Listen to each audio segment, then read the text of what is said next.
Sa papaanong paraan nakakatulong ang mga paid classes or mentorship program kung gusto mo na mag-transition to freelancing? First, let's answer the question here. Sabi ni Marlboro, may advantage po ba pag nag-attend ka ng VA classes online bago mag-apply? It always depends on your learning style because just like any other sales, with right skills, perfect timing, sprinkle it with a little bit of luck, at saka sobrang daming pasyensya at sipag at syaga, kaya mo na mag-transition sa freelancing kahit hindi ka nag-enroll sa mga courses. A lot of our mentees, kaya lang sila nag-join, is number one, they really do not have any idea about the industry. They want parang talagang mas guided na journey sa pag-transition nila. At yung pangalawang klase naman ng mentee na meron kami is meron na silang experience and they really just want to upskill. They want to see kung ano nga ba yung meron sa ibang niche, kung ano yung meron sila sa ngayon, kung ano yung skills na meron sila, paano nila may i-transfer yun sa ibang niche, ibang industry, ganyan. Kapag nag-enroll ka sa mga VA classes, sa mga mentorship program, at ikaw ay wala pang experience, what you can get out of the training, pwede mo na siyang gamitin as some form of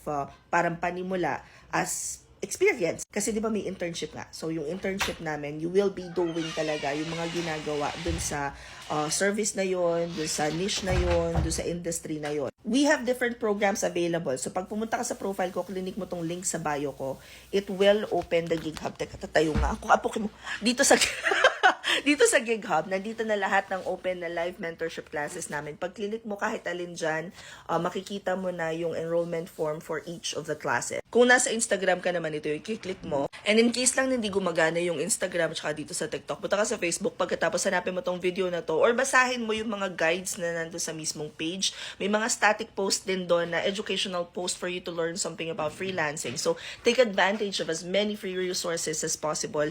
Take action, i-apply mo yung natutunan mo, hindi lang yung puro basa. Pagkatapos, mali mo naman, makahanap ka na ng client, di ba? Sa dami ng free resources ngayon, it's not impossible na makahanap ka ng client kahit di ka pa nag-enroll. But, if you feel like mas gusto mo yung mas guided or you like wanna fast track na lang yung pagkuha ng information, may training map, ganyan, mag-enroll ka na rin sa classes namin. Hope this helps. Comment any questions you guys have about working from home. Follow for more work from home chismis. Bye!